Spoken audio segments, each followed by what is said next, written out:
എല്ലാവർക്കും നമസ്കാരം. PSC ഇൻഫ്ലുവൻസറിന്റെ പുതിയൊരു വീഡിയോ ക്ലാസ്സിലേക്ക് സ്വാഗതം. ഞാൻ അനുഷാർ കിരുനാഗപ്പള്ളി. അപ്പോൾ നമ്മൾ ഇന്നത്തെ ക്ലാസ്സിൽ ചർച്ച ചെയ്യുന്നത് ISROയുമായി ബന്ധപ്പെട്ട് SCRT, NCRT ഫാക്ട്സ് ഉൾപ്പെടുത്തിയ ഒരു പ്രീവിയസ് ഇയർ ക്വസ്റ്റ്യൻ പാക്കേജ് ആണ്. അപ്പോൾ നമുക്ക് നേരെ ക്ലാസ്സിലേക്ക് കടക്കാം. ക്ലാസ് ആദ്യാവസാനം വരെ എല്ലാവരും കാണുക. എല്ലാവർക്കും വിജയാശംസകൾ നേരുന്നു. ആദ്യത്തെ ചോദ്യം തന്നെ ഒരു പ്രസ്താവന ചോദ്യമാണ്. നോക്കിക്കോളൂ. താഴെ പറയുന്നവയിൽ തെറ്റായ പ്രസ്താവന ഏത്? തെറ്റായ പ്രസ്താവന കണ്ടുപിടിക്കാനാണ് പറഞ്ഞിരിക്കുന്നത്. ഓപ്ഷൻ എ, ഇന്ത്യയിലെ ആദ്യത്തെ റോക്കറ്റ് വിക്ഷേപണ കേന്ദ്രം തുമ്പയാണ്.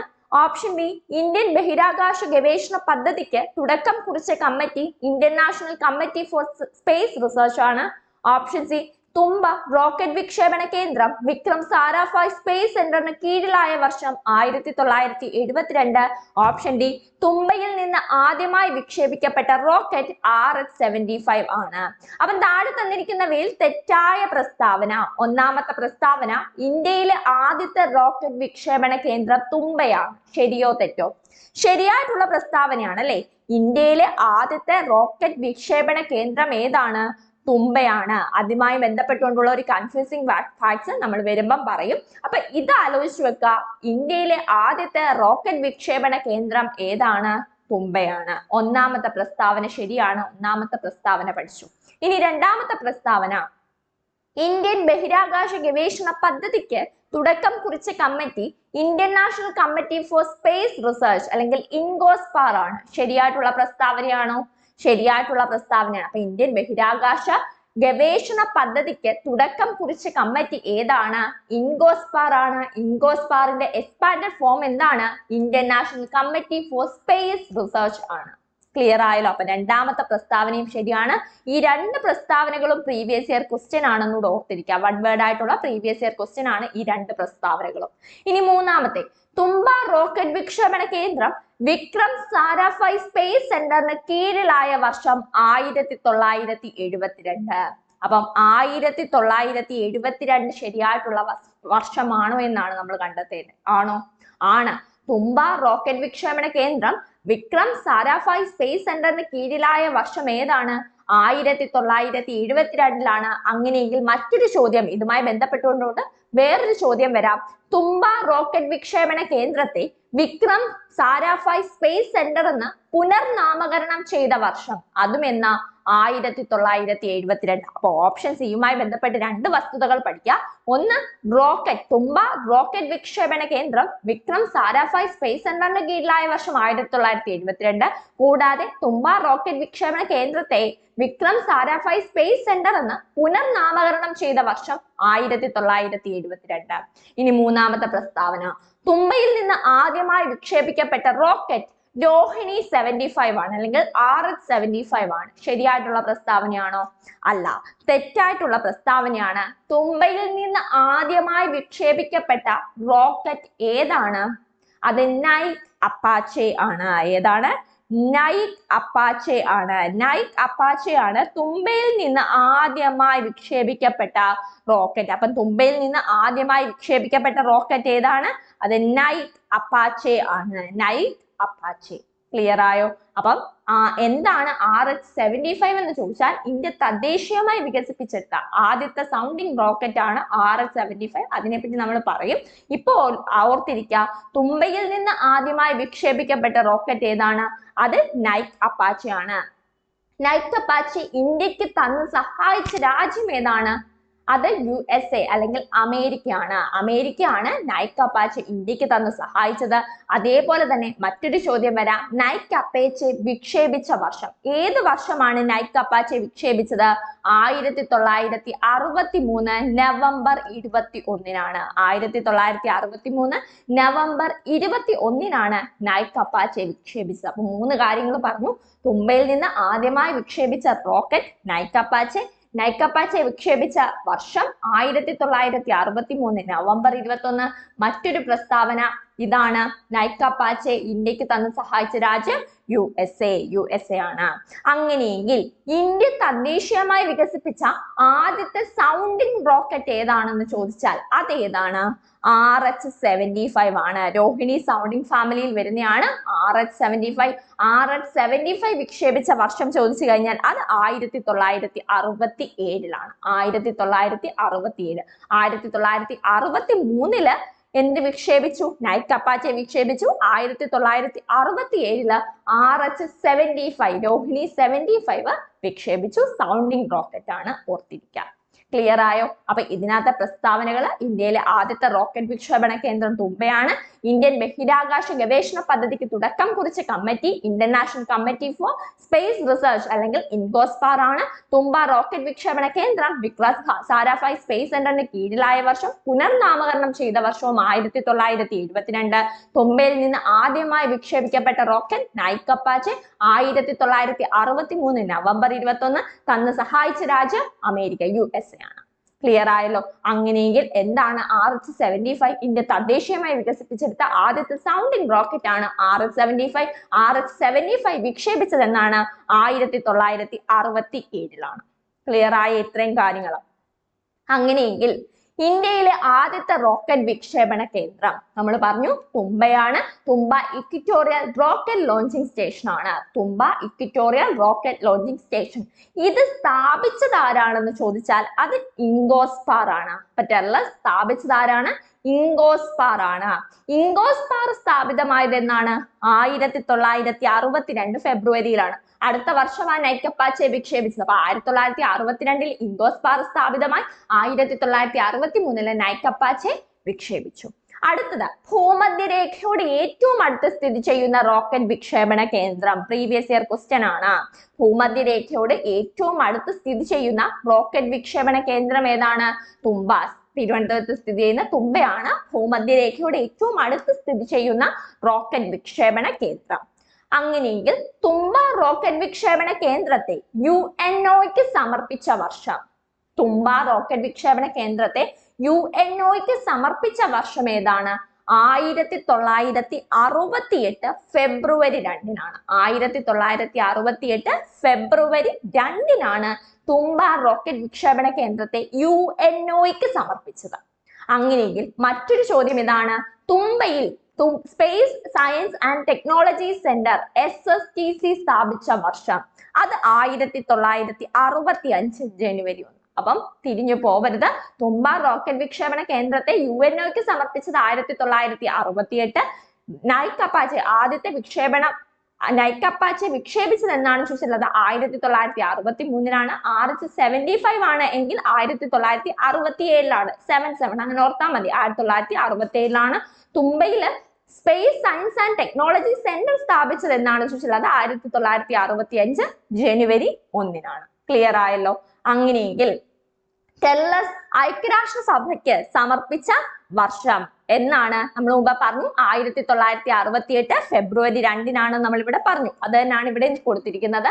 തുമ്പ റോക്കറ്റ് വിക്ഷേപണ കേന്ദ്രം ഐക്യരാഷ്ട്രസഭയ്ക്ക് സമർപ്പിച്ച പ്രധാനമന്ത്രി ആരാണെന്ന് ചോദിച്ചാൽ അത് ഇന്ദിരാഗാന്ധിയാണ്. ഇന്ദിരാഗാന്ധിയുടെ സമയത്താണ് തുമ്പ റോക്കറ്റ് വിക്ഷേപണ കേന്ദ്രം ഐക്യരാഷ്ട്രസഭയ്ക്ക് സമർപ്പിച്ചത്. അപ്പം തുമ്പ റോക്കറ്റ് വിക്ഷേപണ കേന്ദ്രം ഐക്യരാഷ്ട്രസഭയ്ക്ക് സമർപ്പിച്ചത് 1968 ഫെബ്രുവരി 2. സമർപ്പിച്ച പ്രധാനമന്ത്രി ഇന്ദിരാഗാന്ധി. ഇന്ത്യൻ ബഹിരാകാശ വിക്ഷേപണത്തിന്റെ 60ാം വാർഷികം ആഘോഷിച്ചുകൊണ്ട് 2013 നവംബർ 21 തുമ്പയിൽ നിന്ന് വിക്ഷേപിച്ച റോക്കറ്റ്. ഇമ്പോർട്ടന്റ് ആണ്, പഠിച്ചിരുന്നോളുക. ഇന്ത്യൻ ബഹിരാകാശ വിക്ഷേപണത്തിന്റെ 60ാം വാർഷികം ആഘോഷിച്ചുകൊണ്ട് 2013 നവംബർ 21 തുമ്പയിൽ നിന്ന് വിക്ഷേപിച്ച റോക്കറ്റ് ഏതാണ്? RH-200 ആണ്. രോഹിണി 200. രോഹിണി ഫാമിലിയിൽ വരുന്ന സൗണ്ടിങ് റോക്കറ്റിന്റെ ഇതായിട്ട് വരുന്ന RH-200 ആണ് 2013 നവംബർ 21 വിക്ഷേപിച്ചത്. എന്താണ് RH-200 എന്ന് പറയുന്നത്? അല്ലെങ്കിൽ സൗണ്ടിങ് റോക്കറ്റ് അന്തരീക്ഷവുമായി ബന്ധപ്പെട്ടും അതേപോലെ കാലാവസ്ഥയുമായി ബന്ധപ്പെട്ടുകൊണ്ടുള്ള പഠനങ്ങൾ നടത്താൻ വേണ്ടിയാണ് നമ്മൾ രോഹിണി അല്ലെങ്കിൽ സൗണ്ടിങ് റോക്കറ്റ് വിക്ഷേപിക്കുന്നത്.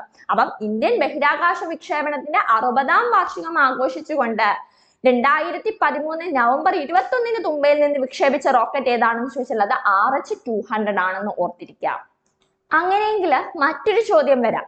RH-200 ആദ്യമായി വിക്ഷേപിച്ചത്, നമ്മൾ ഇന്ത്യൻ ബഹിരാകാശ ദൗത്യങ്ങൾ പറയുമ്പോൾ രോഹിണി 200 ഉൾപ്പെടെയുള്ള എല്ലാ കാര്യങ്ങളും നമ്മൾ ചർച്ച ചെയ്യും. എങ്കിലും ഇപ്പോൾ പറഞ്ഞ കൂട്ടത്തിൽ പറയാണ്, RH-200 ആദ്യമായി വിക്ഷേപിച്ചത് എന്നാണെന്ന് ചോദിച്ചാൽ അത് ഏത് വർഷമാണ്? 1967 RH-75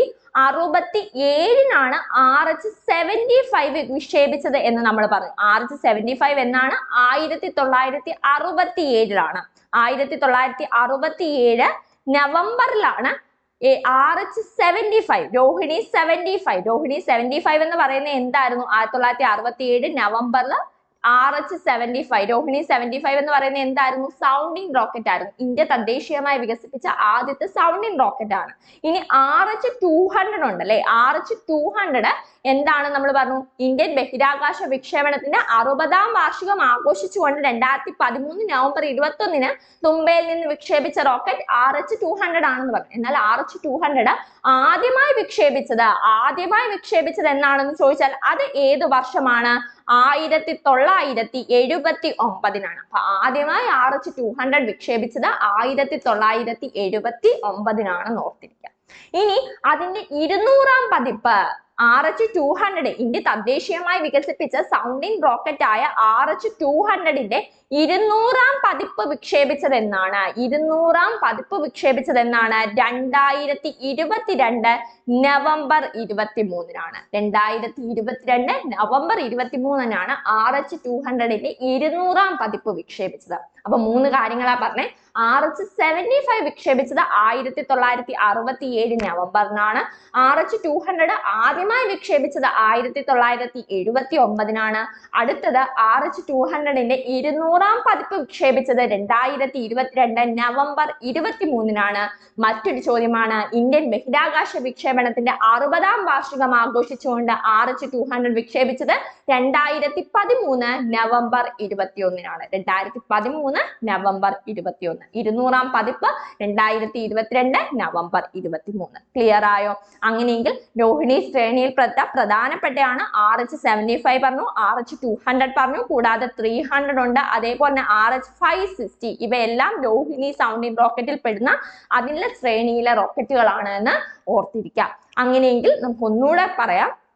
ആദ്യം നമ്മൾ പറഞ്ഞു ഇന്ത്യ ആദ്യമായി വിക്ഷേപിച്ച റോക്കറ്റ് ഏതാണ്? നൈക് അപ്പാച്ചെ ആണ്. അടുത്ത് പറഞ്ഞത് ഇന്ത്യ തദ്ദേശീയമായി വികസിപ്പിച്ച ആദ്യത്തെ റോക്കറ്റ് RH-75 ആണ്. സൗണ്ടിങ് റോക്കറ്റ് ആണ്, രോഹിണി ഫാമിലിയിൽ പെടുന്നതാണ്. അടുത്തത് ഇമ്പോർട്ടന്റ് ആയിട്ട് പറഞ്ഞാണ് ഇന്ത്യ ബഹിരാകാശ വിക്ഷേപണത്തിന്റെ 60ാം വാർഷികം ആഘോഷിച്ചുകൊണ്ട് വിക്ഷേപിച്ച 2013 നവംബർ 21 വിക്ഷേപിച്ച റോക്കറ്റ് ഏതാണ്? RH-200 ആണ്. മറ്റൊരു ചോദ്യം, ഇന്ത്യ 200ാം പതിപ്പ് വികസിപ്പിച്ചത് അല്ലെങ്കിൽ RH-200ന്റെ 200ാം പതിപ്പ് വിക്ഷേപിച്ചത് ഏത് വർഷമാണ്? 2022 നവംബർ 23 RH-200 ആദ്യമായി വിക്ഷേപിച്ചത് എന്നാണ്? 1979 അപ്പൊ ഡീറ്റെയിൽ ആയിട്ട് നമ്മൾ വരും ക്ലാസ്സുകളിൽ പഠിക്കും RH-200നെ പറ്റി. അപ്പൊ ഇത്രയും കാര്യങ്ങൾ ഒന്ന് ഓർത്തിരിക്കുക. അങ്ങനെയെങ്കിൽ കുറച്ച് കൺഫ്യൂസിങ് ഫാക്ട്സ് ആണ് പറയുന്നത്. ഒന്ന്, ഇന്ത്യയുടെ റോക്കറ്റ് വിക്ഷേപണ കേന്ദ്രം തുമ്പ. നമ്മൾ പഠിച്ചതാണ്, ഇന്ത്യയുടെ റോക്കറ്റ് വിക്ഷേപണ കേന്ദ്രം തുമ്പയാണ്. അങ്ങനെയെങ്കിൽ ഇന്ത്യയുടെ ഉപഗ്രഹ വിക്ഷേപണ കേന്ദ്രം ഏതാണ്? അത് ശ്രീഹരിക്കോട്ടയാണ്. ഇന്ത്യയുടെ റോക്കറ്റ് വിക്ഷേപണ കേന്ദ്രം തുമ്പയാണെങ്കിൽ ഉപഗ്രഹ വിക്ഷേപണ കേന്ദ്രം ഏതാണ്? ശ്രീഹരിക്കോട്ടയാണ്. ഇതെല്ലാം പ്രീവിയസ് ഇയർ ക്വസ്റ്റ്യൻ ആണ്, പ്രീവിയസ് ഇയറിൽ ചോദിച്ചിട്ടുള്ള ചോദ്യങ്ങളാണ്. ഇന്ത്യയുടെ ഉപഗ്രഹ വിക്ഷേപണ കേന്ദ്രം ശ്രീഹരിക്കോട്ട. ഇന്ത്യയുടെ മിസൈൽ വിക്ഷേപണ കേന്ദ്രമായ വീലർ ദ്വീപ് സ്ഥിതി ചെയ്യുന്നത് എവിടെയാണ്? അങ്ങനെ ഒരു ചോദ്യമുണ്ട്. ഇന്ത്യയുടെ മിസൈൽ വിക്ഷേപണ കേന്ദ്രം ഏതാണെന്ന് ചോദിക്കാം. അതേതാണ്? വീലർ ദ്വീപാണ്. വീലർ ദ്വീപ് നിലവിൽ അറിയപ്പെടുന്ന പേര് അബ്ദുൽ കലാം ദ്വീപ് എന്നാണ്. അതും ഇതിന്റെ കൂടെ തന്നെ ഓർത്തിരിക്കുക. ഈ അബ്ദുൽ കലാം ദ്വീപ് അല്ലെങ്കിൽ വീലർ ദ്വീപ് സ്ഥിതി ചെയ്യുന്നത് എവിടെയാണ്? ഒഡീഷയിലെ ചാന്ദിപൂരിലാണ്. അപ്പൊ 3 കാര്യങ്ങളാണ്. ഇന്ത്യയുടെ റോക്കറ്റ് വിക്ഷേപണ കേന്ദ്രം തുമ്പ, ഇന്ത്യയുടെ ഉപഗ്രഹ വിക്ഷേപണ കേന്ദ്രം ശ്രീഹരിക്കോട്ട, ഇന്ത്യയുടെ മിസൈൽ വിക്ഷേപണ കേന്ദ്രം ഏതാണ്? വീലർ ദ്വീപാണ്. വീലർ ദ്വീപ് ഇപ്പോൾ അറിയപ്പെടുന്നത് അബ്ദുൽ കലാം ദ്വീപ് എന്നാണ്. ഈ വീലർ ദ്വീപ് അല്ലെങ്കിൽ അബ്ദുൽ കലാം ദ്വീപ് സ്ഥിതി ചെയ്യുന്നത് എവിടെയാണെന്ന് ചോദിച്ചാൽ ഒഡീഷയിലെ ചാന്ദിപൂരിലാണ്. ഇത്രയും കാര്യങ്ങൾ, ഈ 3 കാര്യങ്ങൾ ഓർത്തിരിക്കുക. അങ്ങനെയെങ്കിൽ അടുത്ത ഒരു പ്രസ്താവന ചോദ്യം, താഴെ പറയുന്നവയിൽ നിന്ന് ശരിയായ പ്രസ്താവനകൾ ഏത്? താഴെ പറയുന്നവയിൽ നിന്ന് ശരിയായ പ്രസ്താവന ഏതെന്ന്. ഓപ്ഷൻ എ, ഇന്ത്യയുടെ അഭിമാന സ്ഥാപനമായ ISRO രൂപീകൃതമായത് 1962 ഓപ്ഷൻ ബി 1979 വരെ ആണവോർജ വകുപ്പിന് കീഴിലായിരുന്ന ISRO ബഹിരാകാശ വകുപ്പിന്റെ കീഴിലായ വർഷം 1972 സെപ്റ്റംബറിലാണ്. ഓപ്ഷൻ സി ഇന്ത്യൻ ബഹിരാകാശ ഗവേഷണത്തിന്റെ പിതാവ് എന്നറിയപ്പെടുന്നത് Vikram Sarabhai. Option D ISRO chairman പദവിയിലെത്തുന്ന 5ാമത്തെ മലയാളിയാണ് MGK മേനോൻ. താഴെ പറയുന്നവയിൽ ശരിയായ പ്രസ്താവന കണ്ടെത്താനാണ്. ഒന്നാമത്തെ പ്രസ്താവന നോക്കി. ഇന്ത്യയുടെ അഭിമാന സ്ഥാപനമായ ISRO രൂപീകൃതമായത് 1962 ശരിയായിട്ടുള്ള പ്രസ്താവനയാണോ? തെറ്റായിട്ടുള്ള പ്രസ്താവനയാണ് അല്ലെ. ഇന്ത്യയുടെ അഭിമാന സ്ഥാപനമായ ISRO രൂപീകൃതമായത് ഏത് വർഷമാണ്? 1969 ഓഗസ്റ്റ് 15 1969 ഓഗസ്റ്റ് 15 ISRO രൂപീകൃതമാകുന്നത്. അപ്പോൾ ISROയുടെ ആസ്ഥാനം ഏതാണ്? അത് അന്തരീക്ഷ ഭവനാണ്. അന്തരീക്ഷ ഭവനാണ് ISROയുടെ ആസ്ഥാനം. ഈ രണ്ട് കാര്യങ്ങൾ ഓർത്തിരിക്കുക. ISRO സ്ഥാപിതമാകുന്നത് 1969 ഓഗസ്റ്റ് 15, ആസ്ഥാനം അന്തരീക്ഷ ഭവൻ. ഇനി രണ്ടാമത്തെ പ്രസ്താവന. 1972 വരെ ആണവോർജ വകുപ്പിന് കീഴിലായിരുന്ന ISRO ബഹിരാകാശ വകുപ്പിന് കീഴിലായ വർഷം 1972 സെപ്റ്റംബറിലാണ്. നമ്മൾ 1972 എന്ന വർഷം മുമ്പത്തെ ഒരു ചോദ്യത്തിലും പഠിച്ചു. എന്തായിരുന്നു നമ്മൾ പറഞ്ഞേ? തുമ്പ റോക്കറ്റ് വിക്ഷേപണ കേന്ദ്രം വിക്രം സാരാഭായ് സ്പേസ് സെന്ററിന് കീഴിലായ വർഷം 1972. പുനർനാമകരണം ചെയ്ത വർഷം 1972. ഇത് അവിടെ കഴിഞ്ഞു. ഇവിടെ നമ്മൾ പറയുന്നത് 1972 വരെ ആണവോർജ വകുപ്പിന് കീഴിലായിരുന്ന ISRO ബഹിരാകാശ വകുപ്പിന് കീഴിലായ വർഷം 1972 ആണോ? ആണ്. അപ്പം ഇതിനകത്ത് രണ്ട് പ്രസ്താവനകളാണ് പഠിക്കുന്നത്. ISRO ആദ്യം ആണവോർജ വകുപ്പിന് കീഴിലായിരുന്നു. ദെൻ 1972 സെപ്റ്റംബറിൽ അത് ബഹിരാകാശ വകുപ്പിന് കീഴിലായി. അപ്പൊ രണ്ടാമത്തെ പ്രസ്താവന ശരിയായിട്ടുള്ള പ്രസ്താവനയാണ്. ഇനി മൂന്നാമത്തെ പ്രസ്താവന. ഇന്ത്യൻ ബഹിരാകാശ ഗവേഷണത്തിന്റെ പിതാവ് എന്നറിയപ്പെടുന്നത് വിക്രം സാരാഭായ് ആണ്. ശരിയായിട്ടുള്ള പ്രസ്താവനയാണോ? ശരിയായിട്ടുള്ള പ്രസ്താവന. എല്ലാവർക്കും അറിയാം, ഇന്ത്യൻ ബഹിരാകാശ ഗവേഷണത്തിന്റെ പിതാവ് എന്നറിയപ്പെടുന്നത് വിക്രം സാരാഭായ്. ISROയുടെ ആദ്യ ചെയർമാൻ, ഇന്ത്യൻ ബഹിരാകാശ ഗവേഷണത്തിന്റെ പിതാവ് എന്നറിയപ്പെടുന്നത് വിക്രം സാരാഭായ്. അടുത്ത പ്രസ്താവന. ISRO ചെയർമാൻ പദവിയിലെത്തുന്ന 5ാമത്തെ മലയാളിയാണ് MGK മേനോൻ. ശരിയായിട്ടുള്ള പ്രസ്താവനയാണോ? തെറ്റായിട്ടുള്ള പ്രസ്താവന. ISRO ചെയർമാൻ പദവിയിലെത്തുന്ന 5ാമത്തെ മലയാളി S സോമനാഥ് ആണ്. 2022 മുതൽ 2025 വരെ ചെയർമാനായിരുന്ന S സോമനാഥ് ആണ് ISRO ചെയർമാൻ പദവിയിലെത്തുന്ന 5ാമത്തെ മലയാളി. ഇപ്പോഴത്തെ മലയാളി ആരാണ്? V നാരായണനാണ്. കന്യാകുമാരി സ്വദേശിയാണ്. 11ാമത്തെ ISRO ചെയർമാൻ ആണ്. 6ാമത്തെ മലയാളിയാണ്. ഇത്രയും കാര്യങ്ങൾ ഓർത്തിരിക്കുക V നാരായണനെ പറ്റി. അപ്പൊ ISRO ചെയർമാൻ പദവിയിലെത്തുന്ന 5ാമത്തെ മലയാളി ആരാണെന്ന് ചോദിച്ചാൽ അത് MGK മേനോൻ അല്ല. ആരാണ്? S സോമനാഥ് ആണ്. അപ്പൊ ആരാണ് MGK മേനോൻ? ISRO ചെയർമാൻ പദവിയിലെത്തുന്ന ആദ്യത്തെ മലയാളി. ISRO ചെയർമാൻ പദവിയിലെത്തുന്ന ആദ്യത്തെ മലയാളിയാണ് ആര്? MGK മേനോൻ. അപ്പൊ എന്തൊക്കെ പഠിച്ചു? ഒന്ന്, ISRO ചെയർമാൻ പദവിയിലെത്തുന്ന ആദ്യത്തെ മലയാളി MGK മേനോൻ. 5ാമത്തെ മലയാളി S സോമനാഥ്. ഇപ്പോഴത്തെ 6ാമത്തെ മലയാളി ആരാണെന്ന് ചോദിച്ചാൽ അത് V നാരായണൻ. 11ാമത്തെ ചെയർമാൻ, ISROയുടെ 11ാമത്തെ ചെയർമാൻ V നാരായണൻ. ക്ലിയർ ആയോ? ഇനി ഇന്ത്യയുടെ അഭിമാന സ്ഥാപനമായ ISRO സ്ഥാപിതമായത് 1969 ഓഗസ്റ്റ് 15, ആസ്ഥാനം അന്തരീക്ഷ ഭവൻ. ആദ്യം ISRO എന്തിന്റെ കീഴിലായിരുന്നു? ആണവോർജ വകുപ്പിന് കീഴിലായിരുന്നു. 1972 സെപ്റ്റംബറിൽ അത് ബഹിരാകാശ വകുപ്പിന് കീഴിലായി. ഇന്ത്യൻ ബഹിരാകാശ വകുപ്പിന്റെ അല്ലെങ്കിൽ ഇന്ത്യൻ ബഹിരാകാശ ഗവേഷണത്തിന്റെ പിതാവ് എന്നറിയപ്പെടുന്നത് വിക്രം സാരാഭായ്. ക്ലിയർ ആയി ഇത്രയും പ്രസ്താവന? അപ്പൊ ഇതിനകത്ത് ശരിയായിട്ടുള്ള പ്രസ്താവന ഏതാണ്? 2ഉം 3ഉമാണ് ശരിയായിട്ടുള്ള പ്രസ്താവന. ഓപ്ഷൻ 2, 2ഉം 3ഉം.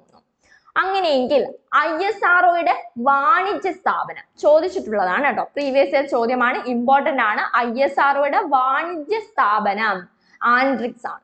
ആൻഡ്രിക്സ് ആണ് ISROയുടെ വാണിജ്യ സ്ഥാപനം. ആൻഡ്രിക്സ് കോർപ്പറേഷൻ. ആൻഡ്രിക്സ് കോർപ്പറേഷൻ നിലവിൽ വന്നത് ഏത് വർഷമാണെന്ന് ചോദിച്ചാൽ 1992 സെപ്റ്റംബർ 28. നമ്മൾ അങ്ങോട്ട് വരുമ്പോൾ പഠിക്കും ആൻഡ്രിക്സ് കോർപ്പറേഷനെ പറ്റി. എന്നാലും ഇപ്പോഴൊന്ന് പറഞ്ഞു പോവാണ്. ISROയുടെ വാണിജ്യ സ്ഥാപനം ഏതാണെന്ന് ചോദിച്ചാൽ അത് ആൻഡ്രിക്സ് കോർപ്പറേഷൻ ആണ്. ആൻഡ്രിക്സ് കോർപ്പറേഷൻ നിലവിൽ വന്നത് 1992 സെപ്റ്റംബർ 28. 1992 സെപ്റ്റംബർ 28. ആൻഡ്രിക്സ് കോർപ്പറേഷന്റെ ആസ്ഥാനം എവിടെയാണെന്ന് ചോദിച്ചാൽ അത് ബാംഗ്ലൂർ ആണ്. 1956 കമ്പനീസ് ആക്ട് പ്രകാരമാണ് ആൻഡ്രിക്സ് കോർപ്പറേഷൻ നിലവിൽ വന്നത്. 1956 കമ്പനീസ് ആക്ട് പ്രകാരം ആൻഡ്രിക്സ് കോർപ്പറേഷൻ നിലവിൽ വന്നു 1992 സെപ്റ്റംബർ 28. അപ്പം ISROയുടെ വാണിജ്യ സ്ഥാപനം എന്ന് ചോദിച്ചു കഴിഞ്ഞാൽ അത് ആൻഡ്രിക്സ് ആണെന്ന് ഓർത്തിരിക്കുക. അടുത്ത ISROയുടെ പുതിയ വാണിജ്യ വിഭാഗമായ ന്യൂ സ്പേസ് ഇന്ത്യ ലിമിറ്റഡ് നിലവിൽ വന്നത് ഏത് വർഷമാ? 2019 മാർച്ച് 6 എവിടാണ് അതിന്റെ ആസ്ഥാനം? അതും ബംഗളൂരു ആണ്. ISROയുടെ പുതിയ വാണിജ്യ വിഭാഗമായ ന്യൂ സ്പേസ് ഇന്ത്യ ലിമിറ്റഡ് നിലവിൽ വന്നത് 2019 മാർച്ച് 6. അങ്ങനെയെങ്കിൽ ആൻഡ്രിക്സ് നിലവിൽ വന്നത് 1992 സെപ്റ്റംബർ 28. ISROയുടെ ലോഗോയിലെ നിറങ്ങൾ ഓറഞ്ചും നീലയുമാണ്. ISROയുടെ ലോഗോയിലെ നിറങ്ങൾ ഓറഞ്ചും നീലയും. ISRO ലോക ബഹിരാകാശ വാരമായി ആചരിക്കുന്നത് ഒക്ടോബർ 4 മുതൽ 10 വരെയാണ്. പഠിച്ചിരിക്കുക, ISRO ലോക ബഹിരാകാശ വാരമായി ആചരിക്കുന്നത് ഒക്ടോബർ 4 മുതൽ 10 വരെയാണ്. ഒക്ടോബർ 4 മുതൽ 10 വരെ. അങ്ങനെയെങ്കിൽ രാജ്യങ്ങളും ബഹിരാകാശ ഏജൻസികളും ഓർത്തിരിക്കുക. ഇന്ത്യയുടെ ISRO, USA നാസയാണ്, Europe ESA, Japan JAXA, Russia RSA, China CNSA. ഇത്രയും കാര്യങ്ങളൊന്ന് ഓർത്തിരിക്കുക. നമ്മൾ PDF-നകത്ത് നമ്മുടെ ടെലഗ്രാം ഗ്രൂപ്പിൽ വർക്ക്ഔട്ട്സ് ബാച്ചിലെ നമ്മൾ ഈ PDF നൽകുന്നതാണ്. എല്ലാവരും അതൊന്ന് വായിച്ചിരിക്കുക, ഇമ്പോർട്ടന്റ് ആണ്. ക്ലിയർ ആയല്ലോ? അങ്ങനെയെങ്കിൽ ISRO ചെയർമാൻ പദവിയിലെത്തുന്ന 5ാമത്തെ മലയാളി നമ്മൾ മുമ്പ് പഠിച്ചു. പ്രസ്താവന ചോദ്യങ്ങളിൽ തെറ്റായിട്ട് തന്നിരുന്നതായിരുന്നു. ISRO ചെയർമാൻ പദവിയിലെത്തുന്ന 5ാമത്തെ മലയാളി ആരാണ്? S സോമനാഥ് ആണ്. S സോമനാഥ്. ISRO ചെയർമാനായ ആദ്യ മലയാളി ആരാണെന്ന് ചോദിച്ചാൽ അത് പ്രൊഫസർ MGK മേനോൻ ആണ്. ISRO ചെയർമാനായ ആദ്യ മലയാളി MGK മേനോൻ. ഏറ്റവും കൂടുതൽ കാലം ISRO ചെയർമാൻ ആയിരുന്ന വ്യക്തി സതീഷ് ധവാൻ. സതീഷ് ധവാൻ ഏറ്റവും കൂടുതൽ കാലം ISRO ചെയർമാൻ ആയിരുന്നത് സതീഷ് ധവാൻ. സതീഷ് ധവാൻ. മംഗൾയാൻ വിക്ഷേപണ സമയത്ത് ISRO ചെയർമാൻ ആരാണ്? അത് K രാധാകൃഷ്ണൻ. ഡോക്ടർ K രാധാകൃഷ്ണനാണ് മംഗൾയാൻ വിക്ഷേപണ സമയത്തെ ISRO ചെയർമാൻ. അപ്പൊ ഈ 4 കാര്യങ്ങളാണ് ഇമ്പോർട്ടന്റ് ആയിട്ട് പഠിക്കേണ്ടത്. ആദ്യത്തെ ചെയർമാൻ നമുക്കറിയാം, ബാക്കി കാര്യങ്ങൾ ഓർത്തിരിക്കുക. ഒന്ന്, ISRO ചെയർമാൻ പദവിയിലെത്തുന്ന 5ാമത്തെ മലയാളി S സോമനാഥ്. ISRO ചെയർമാനായ ആദ്യ മലയാളി MGK മേനോൻ. MGK മേനോൻ. ഏറ്റവും കൂടുതൽ കാലം ISRO ചെയർമാനായ വ്യക്തി സതീഷ് ധവാൻ. ഏറ്റവും കൂടുതൽ കാലം Satish Dhawan space and record എന്നൊന്ന് ഓർത്താൽ മതി. അപ്പൊ ഏറ്റവും കൂടുതൽ കാലം ISRO ചെയർമാനിലായിരിക്കുന്നത് പ്രൊഫസർ ആരാണ്? സതീഷ് ധവാൻ ആണ്. അടുത്ത മംഗൾയാൻ വിക്ഷേപണ സമയത്തെ ISRO ചെയർമാൻ ആരാണ്? അത് K രാധാകൃഷ്ണനാണ്. K രാധാകൃഷ്ണൻ. ഇതും ചോദിച്ചിട്ടുണ്ട് കേട്ടോ, പ്രീവിയസ് ഇയർ ചോദ്യമാണ്. മംഗൾയാൻ വിക്ഷേപണ സമയത്തെ ISRO ചെയർമാൻ K രാധാകൃഷ്ണൻ. അങ്ങനെയെങ്കിൽ നമുക്ക് ISRO ചെയർമാൻ പദവി അലങ്കരിച്ചവർ നോക്കാം. ആദ്യത്തെ ചെയർമാൻ വിക്രം സാരാഭായ് 1963 മുതൽ 71 വരെ ആയിരുന്നു.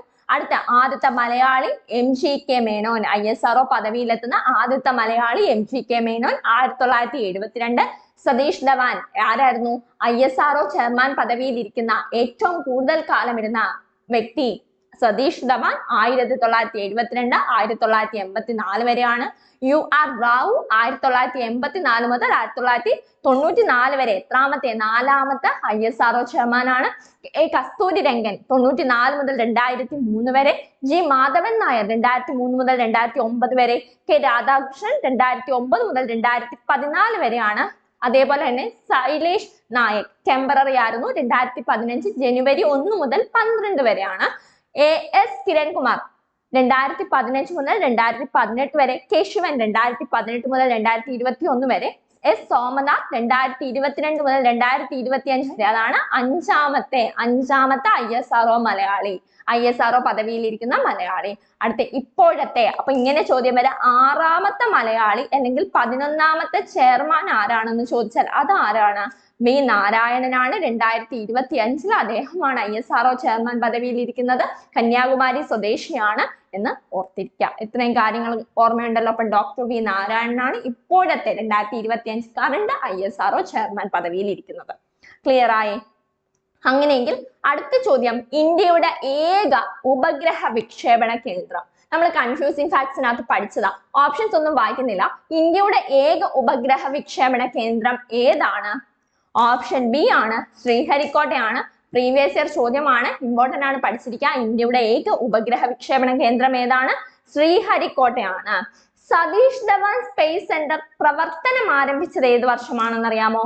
1971 മുതലാണ്. സതീഷ് ധവാൻ സ്പേസ് സെന്റർ പ്രവർത്തനം ആരംഭിച്ചത് 1971 മുതലാണ്. ശ്രീഹരിക്കോട്ട സ്ഥിതി ചെയ്യുന്ന ജില്ല ഏതാണെന്ന് ചോദിച്ചാൽ, ശ്രീഹരിക്കോട്ട സ്ഥിതി ചെയ്യുന്നത് എവിടെയാണ്? നെല്ലൂർ ജില്ലയിലാണ്. ആന്ധ്രാപ്രദേശിനടുത്ത് നെല്ലൂർ ജില്ലയിലാണ് ശ്രീഹരിക്കോട്ട സ്ഥിതി ചെയ്യുന്നത്. ശ്രീഹരിക്കോട്ട ഉപഗ്രഹ വിക്ഷേപണ കേന്ദ്രം തുടക്കത്തിൽ അറിയപ്പെട്ടത് ശ്രീഹരിക്കോട്ട റേഞ്ച് അല്ലെങ്കിൽ ഷാർ എന്നാണ്. അപ്പൊ ശ്രീഹരിക്കോട്ട റേഞ്ച് എന്നാണ് ശ്രീഹരിക്കോട്ട ഉപഗ്രഹ വിക്ഷേപണ കേന്ദ്രം തുടക്കത്തിൽ അറിയപ്പെട്ടിരുന്നത്. ക്ലിയർ ആയല്ലോ ഇത്രയും കാര്യങ്ങൾ? അങ്ങനെയെങ്കിൽ ഇന്ത്യയുടെ ബഹിരാകാശ തുറമുഖം, ഇന്ത്യയുടെ കേപ്പ് കെന്നഡി എന്നിങ്ങനെ അറിയപ്പെടുന്നത്, പ്രീവിയസ് ഇയർ ചോദ്യമാണ്. ഇന്ത്യയുടെ ബഹിരാകാശ തുറമുഖം, ഇന്ത്യയുടെ കേപ്പ് കെന്നഡി എന്നിങ്ങനെ അറിയപ്പെടുന്നത് ഏതാണ്? ശ്രീഹരിക്കോട്ടയാണ്. ഇന്ത്യയുടെ ബഹിരാകാശ തുറമുഖം, ഇന്ത്യയുടെ കേപ്പ് കെന്നഡി എന്നിങ്ങനെ അറിയപ്പെടുന്നത് ശ്രീഹരിക്കോട്ട. ശ്രീഹരിക്കോട്ട ഉപഗ്രഹ വിക്ഷേപണ കേന്ദ്രത്തിന് സതീഷ് ധവാൻ സ്പേസ് സെന്റർ എന്ന പേര് നൽകിയ വർഷം 2002 ശ്രീഹരിക്കോട്ട ഉപഗ്രഹ വിക്ഷേപണ കേന്ദ്രത്തിന് സതീഷ് ധവാൻ സ്പേസ് സെന്റർ എന്ന പേര് നൽകിയത് 2002 ഈ നാമകരണം ചെയ്ത വ്യക്തി അല്ലെങ്കിൽ ഇങ്ങനെ പേര് നൽകിയ വ്യക്തി അന്നത്തെ പ്രധാനമന്ത്രിയായ AG വാജ്പേയി ആണ്. AB വാജ്പേയി ആണ് ശ്രീഹരിക്കോട്ട ഉപഗ്രഹ വിക്ഷേപണ കേന്ദ്രത്തിന് സതീഷ് ധവാൻ സ്പേസ് സെന്റർ എന്ന പേര് നൽകിയത്. ശ്രീഹരിക്കോട്ടയിൽ നിന്ന് വിക്ഷേപിച്ച ആദ്യത്തെ ഉപഗ്രഹം രോഹിണി. നമ്മൾ പഠിച്ചായിരുന്നു RH അല്ലേ? ആദ്യത്തെ ഉപഗ്രഹം ഏതാണ്? അത് രോഹിണി ആണ് എന്ന് ഓർത്തിരിക്കുക. ക്ലിയർ ആയല്ലോ ഇത്രയും കാര്യങ്ങൾ? അപ്പൊ നമ്മള് ശ്രീഹരിക്കോട്ടയാണ് പറഞ്ഞത്. ആദ്യം പറഞ്ഞ എന്താണ്? ഇന്ത്യയുടെ ഏക ഉപഗ്രഹ വിക്ഷേപണം. ഇത് പ്രവർത്തനം ആരംഭിച്ചത് 1971 ഈ ശ്രീഹരിക്കോട്ടയെ സതീഷ് ധവാൻ സ്പേസ് സെന്റർ എന്ന് പുനർനാമകരണം ചെയ്തത് 2002 നാമകരണം ചെയ്തത് അന്നത്തെ പ്രധാനമന്ത്രിയായ AG വാജ്പേയി ആണ്. ഇന്ത്യയുടെ കേപ്പ് കെന്നഡി അല്ലെങ്കിൽ ഇന്ത്യയുടെ ബഹിരാകാശ തുറമുഖം എന്നിങ്ങനെ അറിയപ്പെടുന്നത് ശ്രീഹരിക്കോട്ട. ശ്രീഹരിക്കോട്ടയിൽ നിന്ന് വിക്ഷേപിച്ച ആദ്യത്തെ ഉപഗ്രഹം ഏതാണെന്ന് ചോദിച്ചാൽ അത് രോഹിണിയാണ്. ശ്രീഹരിക്കോട്ട സ്ഥിതി ചെയ്യുന്ന ജില്ല നെല്ലൂരാണ്. ശ്രീഹരിക്കോട്ട ഉപഗ്രഹ വിക്ഷേപണ കേന്ദ്രം തുടക്കത്തിൽ അറിയപ്പെട്ടിരുന്ന പേര് ശ്രീഹരിക്കോട്ട റേഞ്ച് അല്ലെങ്കിൽ ഷാർ എന്നാണ്. അടുത്ത ഒരു ചോദ്യം ഇതാണ്, ISRO വികസിപ്പിച്ചെടുത്ത സോഫ്റ്റ്വെയർ ഏതാണ്? ഫുവൻ ആണ്. ഫുവൻ. ISRO വികസിപ്പിച്ചെടുത്ത സോഫ്റ്റ്വെയർ ഫുവൻ. ISROയുടെ പുതിയ വാണിജ്യ വിഭാഗമായ ന്യൂ സ്പേസ് ഇന്ത്യ ലിമിറ്റഡ് നിലവിൽ വന്നത് 2019 മാർച്ച് 6 നമ്മൾ പഠിച്ചതാണ്. ഇന്ത്യയുടെ സൗര നിരീക്ഷണശാല സ്ഥിതി ചെയ്യുന്നത് എവിടെയാണെന്ന് ചോദിച്ചാൽ അത് അഹമ്മദാബാദ് ആണ്. കൺഫ്യൂസിംഗ് ഫാക്ട്സ് ആണ്, ഓർത്തിരിക്കുക. ISRO വികസിപ്പിച്ചെടുത്ത സോഫ്റ്റ്വെയർ ഫുവൻ. ഇന്ത്യയുടെ സൗര നിരീക്ഷണശാല സ്ഥിതി ചെയ്യുന്നത് എവിടെയാണ്? അല്ലെങ്കിൽ ഇന്ത്യയുടെ സൗര നിരീക്ഷണാലയം സ്ഥിതി ചെയ്യുന്നത് അഹമ്മദാബാദിലാണ്. ISROയുടെ പുതിയ വാണിജ്യ വിഭാഗമായ ന്യൂ ഇന്ത്യ ലിമിറ്റഡ് എവിടെയാണ് സ്ഥിതി ചെയ്യുന്നത്? ബംഗളൂരുവിലാണ്. എന്നാണ് പ്രവർത്തനം ആരംഭിച്ചത്? 2019 മാർച്ച് 6 എന്ന് ഓർത്തിരിക്കുക. ഈ 3 കാര്യങ്ങളും നമ്മൾ പഠിച്ചല്ലോ. അങ്ങനെയെങ്കിൽ ISRO വികസിപ്പിച്ചെടുത്ത സോഫ്റ്റ്വെയർ ഏതാണെന്നൊന്ന് പറഞ്ഞേ. ഏതാണ്? ഫുവൻ ആണ്. പഠിച്ചു. അടുത്ത ചോദ്യം, ISROയുടെ ആസ്ട്രോണറ്റ് ട്രെയിനിങ് ഹബ്ബ് നിലവിൽ വരുന്നത്. ISROയുടെ ആസ്ട്രോണറ്റ് ട്രെയിനിങ് ഹബ്ബ് നിലവിൽ വരുന്നത് എവിടെയാണ്? അത് ചല്ലക്കരയാണ്. ബാംഗ്ലൂരിലെ ചല്ലക്കരയിലാണ് ISROയുടെ ആസ്ട്രോണറ്റ് ട്രെയിനിങ് ഹബ്ബ് നിലവിൽ വരുന്നത്. ISROയുടെ സഹകരണത്തോടെ ഇന്ത്യയിൽ സ്പേസ് ഇന്നോവേഷൻ ഇൻക്യുബേഷൻ സെന്റർ നിലവിൽ വരുന്ന university Veer Surendra Sai university of technology ആണ്. ഒഡീഷയിൽ സ്ഥിതി ചെയ്യുന്ന Veer Surendra Sai university of technology ആണ് ISROയുടെ സഹകരണത്തോടെ ഇന്ത്യയിൽ സ്പേസ് ഇന്നോവേഷൻ ഇൻക്യുബേഷൻ സെന്റർ നിലവിൽ വരുന്ന യൂണിവേഴ്സിറ്റി. ഓർത്തിരുന്നോണേ.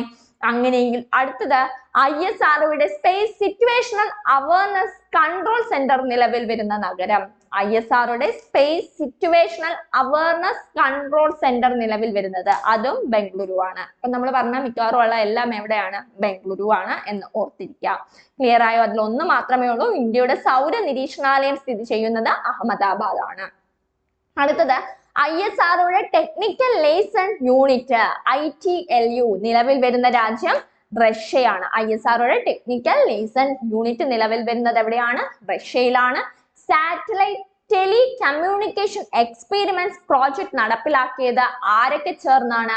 ഇസ്രയേലും പോസ്റ്റ് ആൻഡ് ടെലിഗ്രാഫ് വകുപ്പും ചേർന്നാണ്. അപ്പം ഇസ്രയേലും പോസ്റ്റ് ആൻഡ് ടെലിഗ്രാഫ് വകുപ്പും ചേർന്നാണ് satellite telecommunication experiment project നടപ്പിലാക്കുന്നത്. Satellite telecommunication experiment project നടപ്പാക്കിയ വർഷം 1977 മുതൽ 1979 വരെയാണ്. അപ്പൊ STEP നിലവിൽ വന്നത് അല്ലെങ്കിൽ നടപ്പിലാക്കിയ വർഷം 1977 മുതൽ 1979 വരെയാണ്. ആരൊക്കെ ചേർന്നാണ്? ഇസ്രയേലും പോസ്റ്റ് ആൻഡ് ടെലിഗ്രാഫ് വകുപ്പും ചേർന്നാണ് ഇത് നടത്തിയത്. അങ്ങനെയെങ്കിൽ അടുത്തത് ISROയുമായി ബന്ധപ്പെട്ട് പ്രവർത്തിക്കുന്ന സ്ഥാപനങ്ങളാണ്. അപ്പൊ നമുക്ക് അതൊന്ന് നോക്കാം. ഇതിന്റെ PDF നമ്മൾ വർക്കൗട്ട് ബാച്ച് നൽകുന്നതാണ്. ഒന്ന് നോക്കിയിരിക്കാം. ആദ്യത്തെയാണ് സതീഷ് ധവാൻ സ്പേസ് സെന്റർ. നമ്മൾ പറഞ്ഞു Sriharikota. SDSC Indian space research ഓർഗനൈസേഷന് കീഴിലുള്ള പ്രധാന ഉപഗ്രഹ വിക്ഷേപണ കേന്ദ്രമാണ് സതീഷ് ധവാൻ സ്പേസ് സെന്റർ. സ്ഥാപിതമായത് 1971. സ്ഥിതി ചെയ്യുന്നത് ആന്ധ്രാപ്രദേശിലെ ശ്രീഹരിക്കോട്ട. സതീഷ് ധവാൻ സ്പേസ് സെന്റർ എന്ന് പുനർനാമകരണം ചെയ്തത് 2002 സെപ്റ്റംബർ 5-നാണ്. 2002 സെപ്റ്റംബർ 2-നാണ് സതീഷ് ധവാൻ സ്പേസ് സെന്റർ എന്ന് പുനർനാമകരണം ചെയ്തത്. സതീഷ് ധവാൻ സ്പേസ് സെന്റർ എന്ന പേര് നിർദ്ദേശിച്ചത് അന്നത്തെ HB വാജ്പേയി ആണ്. 2002 AB വാജ്പേയി ആണ് സതീഷ് ധവാൻ സ്പേസ് സെന്റർ എന്ന് പുനർനാമകരണം ചെയ്തത്. ഇത്രയും കാര്യങ്ങൾ സതീഷ് ധവാൻ സ്പേസ് സെന്ററിനെ പറ്റി ഓർത്തിരിക്കാൻ. നമ്മൾ ഇത് പറഞ്ഞ കാര്യങ്ങളാണ് വീണ്ടും റിപ്പീറ്റ് ചെയ്യാത്തത്. നമ്മൾ പറഞ്ഞു ആദ്യത്തെ ഉപഗ്രഹ വിക്ഷേപണ കേന്ദ്രം ഏതാണ്? ഇന്ത്യയുടെ ഉപഗ്രഹ വിക്ഷേപണ കേന്ദ്രം ശ്രീഹരിക്കോട്ട. അടുത്തത് Vikram Sarabhai space centre VSSC. ISROയുടെ ഏറ്റവും വലിയ അനുബന്ധ ഏജൻസിയാണ് വിക്രം സാരാഭായ് സ്പേസ് സെന്റർ. കൂടുതലൊന്നും പഠിക്കണ്ട. വിക്രം സാരാഭായ് സ്പേസ് സെന്റർ ISROയുടെ അനുബന്ധ ഏജൻസി. അടുത്തത് അതിന്റെ ഉത്തരവാദിത്തം എന്താണ്? റോക്കറ്റുകൾ നിർമ്മിക്കുക എന്ന ഉത്തരവാദിത്തമുള്ള ISROയുടെ അനുബന്ധ ഏജൻസി. അപ്പം നമ്മൾ സതീഷ് ധവാൻ സ്പേസ് സെന്റർ പഠിച്ചപ്പം പറഞ്ഞു അത് AB വാജ്പേയി ആണ് പുനർനാമകരണം ചെയ്ത്. 2002-ലാണ് അത് നടത്തിയത്. 2002 സെപ്റ്റംബർ 5-നാണ് പുനർനാമകരണം ചെയ്ത വർഷം. സ്ഥിതി ചെയ്യുന്നത് ശ്രീഹരിക്കോട്ട. സ്ഥാപിതമായത് 1971. ഇത്രയും കാര്യങ്ങൾ അവിടെ പഠിക്കാം. വിക്രം സാരാഭായ് സ്പേസ് സെന്ററിനെ പറ്റി പറയുമ്പോൾ അനുബന്ധ ഏജൻസിയാണ്. റോക്കറ്റുകൾ നിർമ്മിക്കുക എന്ന ഉത്തരവാദിത്തം. VSSCയുടെ ആസ്ഥാനം വിക്രം സാരാഭായ് സ്പേസ് സെന്ററിന്റെ ആസ്ഥാനം തിരുവനന്തപുരത്തെ തുമ്പയാണ്. ക്ലിയർ ആയല്ലോ? അങ്ങനെയെങ്കിൽ വിക്ഷേപണ വാഹന സാങ്കേതിക വിദ്യയുടെ രൂപകൽപ്പനയ്ക്കും വികസനത്തിനും ഉത്തരവാദിത്തപ്പെട്ട ISROയുടെ ഒരു പ്രധാന സ്ഥാപനമാണ് VSSC എന്ന് ഓർത്തിരിക്കുക. VSSC എന്താ? വിക്ഷേപണ വാഹന സാങ്കേതിക വിദ്യയുടെ രൂപകൽപ്പനയ്ക്കും വികസനത്തിനും. അതേപോലെ തന്നെ GSLV, PSLV, രോഹിണി സൗണ്ടിംഗ് റോക്കറ്റുകൾ എന്നിവയുടെ വികസനം, പുനരുപയോഗിക്കുവാൻ കഴിയുന്ന വിക്ഷേപണ വാഹനങ്ങൾ, നൂതന സാങ്കേതിക വാഹനങ്ങൾ എന്നിവ ഉൾപ്പെടുന്നു. VSSC അമോണിയം പെർക്ലോറേറ്റ് പരീക്ഷണശാല അല്ലെങ്കിൽ APEP സ്ഥാപിച്ചത് എവിടെയാണ്? ആലുവ. കൊച്ചി ആലുവയിലാണ് VSSC അമോണിയം പെർക്ലോറേറ്റ് പരീക്ഷണശാല സ്ഥാപിച്ചത് എന്ന് ഓർത്തിരിക്കാം. അടുത്തതാണ് physical research laboratory PRL. Physical research laboratory സ്ഥാപകൻ ആരാണ്? ഡോക്ടർ വിക്രം സാരാഭായ് ആണ്. ഫിസിക്കൽ റിസർച്ച് ലബോറട്ടറി സ്ഥാപിച്ചത് ഡോക്ടർ വിക്രം സാരാഭായ്. സ്ഥാപിതമായ വർഷം 1947. Cradle of space science in India എന്നറിയപ്പെടുന്നത് ഫിസിക്കൽ റിസർച്ച് ലബോറട്ടറി ആണ്. ഇങ്ങനെ ഒരു ചോദ്യം വരാം. Cradle of space science India എന്നറിയപ്പെടുന്ന ഫിസിക്കൽ റിസർച്ച് ലബോറട്ടറി സ്ഥാപിച്ചത് ആരാ? ഡോക്ടർ വിക്രം സാരാഭായ്. സ്ഥാപിതമായതെന്ന് 1947. PRL എന്നത് ബഹിരാകാശ വകുപ്പിന്റെ ഒരു സ്വയം ഭരണ യൂണിറ്റ് ആണ്. കർമ്മക്ഷേത്ര എഡ്യൂക്കേഷൻ ഓർത്തിരിക്കാം. കർമ്മക്ഷേത്ര എഡ്യൂക്കേഷൻ ഫൗണ്ടേഷന്റെയും അഹമ്മദാബാദ് എഡ്യൂക്കേഷൻ സൊസൈറ്റിയുടെയും പിന്തുണയോടെ അഹമ്മദാബാദിലെ MG സയൻസ് ഇൻസ്റ്റിറ്റ്യൂട്ട് അല്ലെങ്കിൽ PRL ഔപചാരികമായി സ്ഥാപിതമായത് 1947 നവംബർ 11-നാണ്. PRL ഔദ്യോഗികമായി സ്ഥാപിതമായത് എന്നാണ് 1947 നവംബർ 11-ന്. സ്ഥാപകൻ ആരാണ്? വിക്രം സാരാഭായ്. ഡോക്ടർ വിക്രം സാരാഭായ് ആണ്. PRL എന്നതൊരു സ്വയം ഭരണ യൂണിറ്റ് ആണ്. 3 പോയിന്റുള്ള 3 പോയിന്റ് അങ്ങ് പഠിച്ചിരിക്കാം. അടുത്തത് ഫിസിക്കൽ റിസർച്ച് ലബോറട്ടറി വിക്രം സാരാഭായിയുടെ വസതിയായ റീട്രീറ്റിൽ ആയിരുന്നു ആരംഭിച്ചത്. കോസ്മിക് കിരണങ്ങളെ കുറിച്ചുള്ള ഗവേഷണങ്ങളുമായി PRL പ്രവർത്തനം തുടങ്ങിയത് 1952-ൽ ഈ ക്യാമ്പസിന് തറക്കല്ലിട്ടത് സർ CV രാമനാണ്. PRLന്റെ നിലവിലെ ഡയറക്ടർ ഡോക്ടർ അനിൽ ഭരദ്വാജ് ആണ്. ഈ രണ്ട് കാര്യങ്ങളോട് ഓർത്തിരിക്കുക. ഒന്ന്, 1952-ൽ ക്യാമ്പസിൽ തറക്കല്ലിട്ടത് സർ CV രാമൻ. PRLന്റെ നിലവിലെ ഡയറക്ടർ ആരാണെന്ന് ചോദിച്ചാൽ അത് ഡോക്ടർ അനിൽ ഭരദ്വാജ് ആണ്. അടുത്തത് ഹ്യൂമൻ സ്പേസ് ഫ്ലൈറ്റ് സെന്റർ ആണ്. നമ്മളിത് പെട്ടെന്ന് പറഞ്ഞു പോകുന്നതെന്ന് വെച്ചാൽ ഇതിനകത്ത് ഇമ്പോർട്ടന്റ് പോയിന്റ്സ് മാത്രം നിങ്ങൾ പഠിച്ചാൽ മതി. ഇങ്ങനെ നീട്ടി വലിച്ചൊന്നും പഠിക്കണ്ട. ഇമ്പോർട്ടൻസ് പോയിന്റ് മാത്രം ഓർത്തിരുന്നാൽ മതി. ഹ്യൂമൻ സ്പേസ് ഫ്ലൈറ്റ് സെന്റർ അല്ലെങ്കിൽ HSFC മനുഷ്യനെ ബഹിരാകാശത്തെത്തിക്കുന്ന പദ്ധതികൾ നടത്തും. നമുക്കറിയാം ഹ്യൂമൻ സ്പേസ് ആണ്. അപ്പം മനുഷ്യനെ ബഹിരാകാശത്തെത്തിക്കുന്ന പദ്ധതികൾ നടപ്പാക്കുന്ന ISROയുടെ കീഴിലുള്ള ഒരു സ്ഥാപനമാണ് ഹ്യൂമൻ സ്പേസ് ഫ്ലൈറ്റ് സെന്റർ അല്ലെങ്കിൽ HSFC. ഗഗൻയാൻ പദ്ധതിയുടെ ചുമതലയും ആർക്കായിരുന്നു? ഹ്യൂമൻ സ്പേസ് ഫ്ലൈറ്റ് സെന്ററിലാണ്. HSFCയുടെ ഹെഡ്ക്വാർട്ടേഴ്സ് ബംഗളൂരു ആണ്. അതേപോലെ തന്നെ HSFC ഉദ്ഘാടനം ചെയ്തത് മുൻ ISRO ചെയർമാനായ K കസ്തൂരിരംഗനാണ്. ഏത് വർഷമാണ്? 1919 ജനുവരി 30. അപ്പൊ ഇതിനകത്ത് നിങ്ങൾ വിചാരിക്കും ഇത്രയും പോയിന്റ് ഇല്ല. ഒന്ന്, human space flight research HSFC എന്താണ്? ഒന്നാമത്തെ പോയിന്റ് പഠിച്ചു, മനുഷ്യനെ ബഹിരാകാശത്ത് എത്തിക്കുക. അപ്പം ഗഗൻയാന്റെ ഉത്തരവാദിത്തം ആർക്കാണ്? HSFCക്കാണ്. അടുത്തത് ഇതിന്റെ ഹെഡ്ക്വാർട്ടേഴ്സ് എവിടാണ്? ബംഗളൂരു ആണ്. അങ്ങനെയെങ്കിൽ അടുത്തത് ഇത് ഉദ്ഘാടനം ചെയ്തത് ആരാണ്? K കസ്തൂരിരംഗനാണ്. ഏത് വർഷമാണ്? 2019 ജനുവരി 30-നാണ്. നിലവിലെ ഡയറക്ടർ ആരാണ്? ദിനേശ് കുമാർ സിംഗ് ആണ്. 2025-ലെ കാര്യമാണ് പറയുന്നത്. നിലവിലെ human space flight centre director ആരാണ്? ദിനേശ് കുമാർ സിംഗ് ആണ്. ദിനേശ് കുമാർ സിംഗ്. HSFCയുടെ സ്ഥാപക ഡയറക്ടർ ആരാണെന്ന് ചോദിച്ചാൽ അത് ഡോക്ടർ ഉണ്ണികൃഷ്ണൻ നായർ ആണ്. അപ്പൊ ഓർത്തിരിക്കുക, VSSC നമ്മൾ പഠിച്ചായിരുന്നു. ഈ VSSCയുടെ കറന്റ് ഡയറക്ടർ ആരാണെന്ന് ചോദിച്ചാൽ, ഇപ്പോഴത്തെ ഡയറക്ടർ ആരാണെന്ന് ചോദിച്ചാൽ അത് S ഉണ്ണികൃഷ്ണനാണ്. അപ്പൊ HSFCയുടെ സ്ഥാപക director doctor S Unnikrishnan Nair ആണ്. അപ്പൊ രണ്ട് കാര്യങ്ങൾ ഡോക്ടർ S ഉണ്ണികൃഷ്ണൻ നായരെ പറ്റി പഠിക്കാം. ഒന്ന്, HSFCയുടെ സ്ഥാപക ഡയറക്ടർ, മറ്റൊന്ന് VSSCയുടെ കറന്റ് ഡയറക്ടർ. അപ്പൊ ഈ 4 പോയിന്റേ ഉള്ളൂ. HSFCയെ പറ്റി പഠിച്ചല്ലോ. ഒന്ന്, മനുഷ്യനെ ബഹിരാകാശത്തെത്തിക്കുന്നു. 2, ഗഗൻയാൻ പദ്ധതിയുടെ ചുമതല. 3, ഹെഡ്ക്വാർട്ടേഴ്സ് ബാംഗ്ലൂരു ആണ്. 4, ഉദ്ഘാടനം ചെയ്തത് K കസ്തൂരിരംഗൻ 2019 ജനുവരി 30. 4, ഹ്യൂമൻ സ്പേസ് റിസർച്ച് സെന്ററിന്റെ അല്ലെങ്കിൽ ഇപ്പോഴത്തെ ഹ്യൂമൻ സ്പേസ് ഫ്ലൈറ്റ് റിസർച്ച് സെന്ററിന്റെ ഡയറക്ടർ ദിനേശ് കുമാർ സിംഗ് ആണ്. 4, HSFCയുടെ സ്ഥാപക ഡയറക്ടർ S ഉണ്ണികൃഷ്ണൻ നായർ ആണ്. ഡോക്ടർ ഉണ്ണികൃഷ്ണൻ നായർ. അദ്ദേഹം നിലവിലെ VSSCയുടെ സ്ഥാപകനാണ് എന്ന് ഓർത്തിരിക്കുക, ഡയറക്ടർ ആണ് എന്ന് ഓർത്തിരിക്കുക. ക്ലിയർ ആയല്ലോ? അങ്ങനെയെങ്കിൽ അടുത്തത് ISRO പ്രൊപ്പൽഷൻ കോംപ്ലക്സ് അല്ലെങ്കിൽ IPRC സ്ഥിതി ചെയ്യുന്നത് എവിടെയാണെന്ന് അറിയാമോ? തമിഴ്നാട്ടിലെ മഹേന്ദ്രഗിരിയാണ്. നമ്മൾ ഇതൊന്ന് പറഞ്ഞു പോകുന്നതേ ഉള്ളൂ. ഇമ്പോർട്ടന്റ് ആയിട്ടുള്ള കാര്യങ്ങൾ മാത്രം ഒന്ന് ഓർത്തിരുന്നാൽ മതി. IPRC സ്ഥിതി ചെയ്യുന്നത് തമിഴ്നാട്ടിലെ മഹേന്ദ്രഗിരി. IPRC തുടക്കത്തിൽ അറിയാം ലിക്വിഡ് പ്രൊപ്പൽഷൻ സിസ്റ്റം സെന്റർ. അടുത്തത് ഉപഗ്രഹങ്ങൾക്കും ഉപഗ്രഹ വിക്ഷേപണ വാഹനങ്ങൾക്കും ലിക്വിഡ് പ്രൊപ്പൽഷൻ സംവിധാനങ്ങൾ വികസിപ്പിക്കുന്നതിനുള്ള ഗവേഷണം നടത്തുക എന്നതാണ് ഇതിന്റെ ഉത്തരവാദിത്തം. ഇത് IPRC എന്ന് പുനർനാമകരണം ചെയ്ത വർഷം 2014 ഫെബ്രുവരി 1. അതുകൊണ്ടാണ് ഇത് ഇമ്പോർട്ടന്റ്. 2014 ഫെബ്രുവരി 1-നാണ് IPRC എന്നതിനെ പുനർനാമകരണം ചെയ്തത്. ഓക്കെ, അങ്ങനെയെങ്കിൽ അടുത്തത് ISRO സാറ്റലൈറ്റ് സെന്റർ അല്ലെങ്കിൽ ISRO സാറ്റലൈറ്റ് സെന്റർ എന്തായിരിക്കും? Satellite centre. അപ്പം കൃത്രിമ ഉപഗ്രഹങ്ങൾ നിർമ്മിക്കുക എന്ന ISAC അനുബന്ധ ഏജൻസിയുടെ കടമയാണ്. അപ്പൊ ഇതിന്റെ പ്രവർത്തനം എന്താണ്? കൃത്രിമ ഉപഗ്രഹങ്ങൾ നിർമ്മിക്കുക. ISACയുടെ പ്രയോജനം അല്ലെങ്കിൽ ഉപയോഗം അല്ലെങ്കിൽ പ്രവർത്തനം എന്താണെന്ന് ചോദിച്ചാൽ കൃത്രിമ ഉപഗ്രഹങ്ങൾ നിർമ്മിക്കുക എന്നതാണ്. ഇപ്പോൾ ഇതിനെ അറിയപ്പെടുന്ന പേര് UR റാവു സാറ്റലൈറ്റ് സെന്റർ എന്നാണ്. URSC ആണ്. URSC എന്നാണ് ഇപ്പോൾ അറിയപ്പെടുന്നത്. ആസ്ഥാനം ബാംഗ്ലൂർ ആണ്. സ്ഥാപിതമായത് 1972 അടുത്തത് national remote sensing centre NRSC, national remote sensing centre.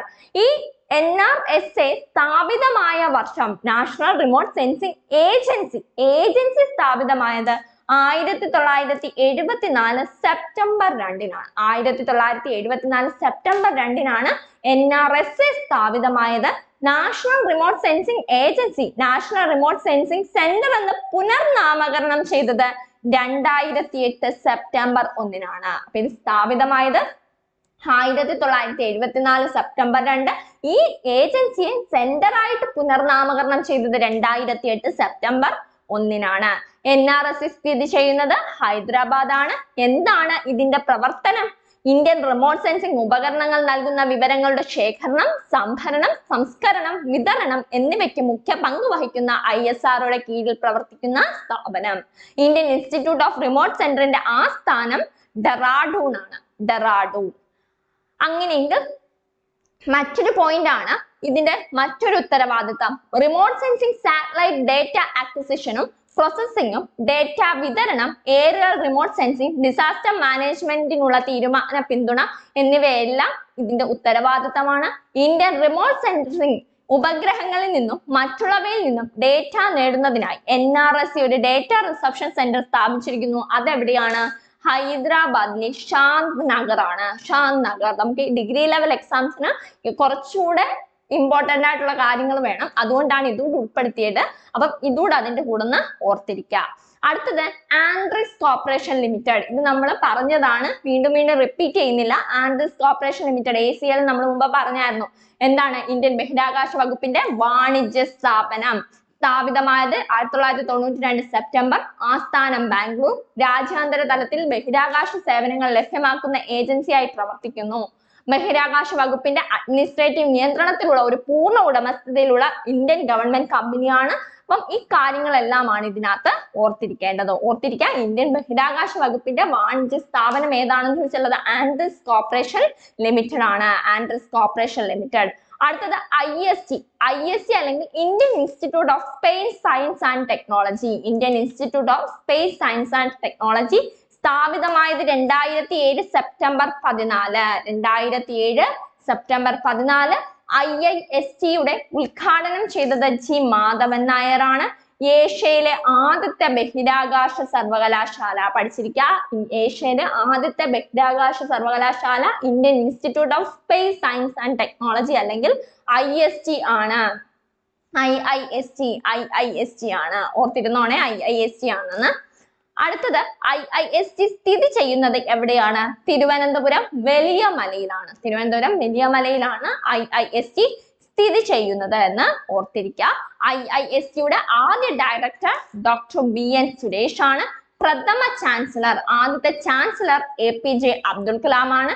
രണ്ടാമത്തെ ചാൻസലർ UR റാവു ആണ്. IIST എന്നതൊരു കൽപ്പിത സർവകലാശാലയാണ്. അപ്പോൾ ഓർത്തിരിക്കേണ്ട കാര്യം IIST സ്ഥാപിതമായത് 2007 സെപ്റ്റംബർ 14. 2007 സെപ്റ്റംബർ 14. ഉദ്ഘാടനം ചെയ്തത് G മാധവൻ നായർ. ഏഷ്യയിലെ, അതാണ് ഇമ്പോർട്ടന്റ്, ഏഷ്യയിലെ ആദ്യത്തെ ബഹിരാകാശ സർവകലാശാല IIST ആണ്. IIST സ്ഥിതി ചെയ്യുന്നത് തിരുവനന്തപുരത്തെ വലിയ മലയിലാണ്. IIST-യുടെ ആദ്യ ഡയറക്ടർ ഡോക്ടർ BN സുരേഷ്. ആദ്യത്തെ ചാൻസലർ APJ അബ്ദുൽ കലാം. രണ്ടാമത്തെ ചാൻസലർ UR റാവു ആണ്. IIST എന്നത് ഒരു കൽപ്പിത സർവകലാശാലയാണ്. അടുത്തത് SAC, space application centre. Space application centre സ്ഥാപിതമായത് എന്നാണെന്ന് അറിയാമോ? 1972. സ്പേസ് ആപ്ലിക്കേഷൻ സെന്റർ സ്ഥാപിതമാകുന്നത് 1972. ആസ്ഥാനം അഹമ്മദാബാദ് ആണ്. ഇമ്പോർട്ടൻസ് പോയിന്റ്സ് മാത്രമേ നമ്മൾ കൊടുത്തിട്ടുള്ളൂ, അത് മാത്രം പഠിച്ചിരുന്നാൽ മതി. സ്പേസ് ആപ്ലിക്കേഷൻ സെന്റർ സ്ഥാപിതം 1972. ആസ്ഥാനം അഹമ്മദാബാദ്. ഇന്ത്യൻ സ്പേസ് റിസർച്ച് ഓർഗനൈസേഷന്റെ പ്രധാന കേന്ദ്രങ്ങളിൽ ഒന്നാണ് സ്പേസ് ആപ്ലിക്കേഷൻ സെന്റർ.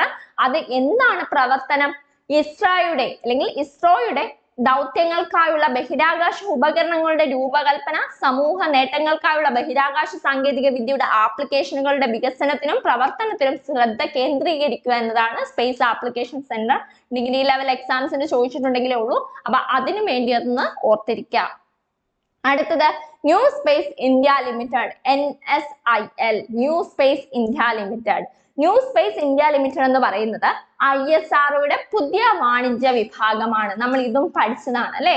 നമ്മള് ഒരു വാണിജ്യ വിഭാഗം ആൻഡ്രിക്സ് കോർപ്പറേഷൻ പഠിച്ചപ്പോൾ നമ്മൾ ന്യൂ സ്പേസ് ഇന്ത്യ ലിമിറ്റഡ് മുമ്പ് പറഞ്ഞതാണ്. അതുകൊണ്ട് ജസ്റ്റ് ഒന്ന് പറഞ്ഞു പോകുന്നതേ ഉള്ളൂ. നിലവിൽ വന്നത് 2019 മാർച്ച് 6-നാണ്. ബഹിരാകാശവുമായി ബന്ധപ്പെട്ട ഉയർന്ന സാങ്കേതിക വിദ്യാ പ്രവർത്തനങ്ങൾ ഏറ്റെടുക്കാൻ ഇന്ത്യൻ വ്യവസായങ്ങളെ പ്രാപ്തരാക്കുക എന്നതാണ് ഇതിന്റെ പ്രാഥമിക ഉത്തരവാദിത്തം. ആസ്ഥാനം ബംഗളൂരു ആണ് എന്ന് ഓർത്തിരിക്കുക. അടുത്തത് ഭാരതീയ അന്തരീക്ഷ സ്റ്റേഷൻ പഠിച്ചു വെച്ചേക്കാം.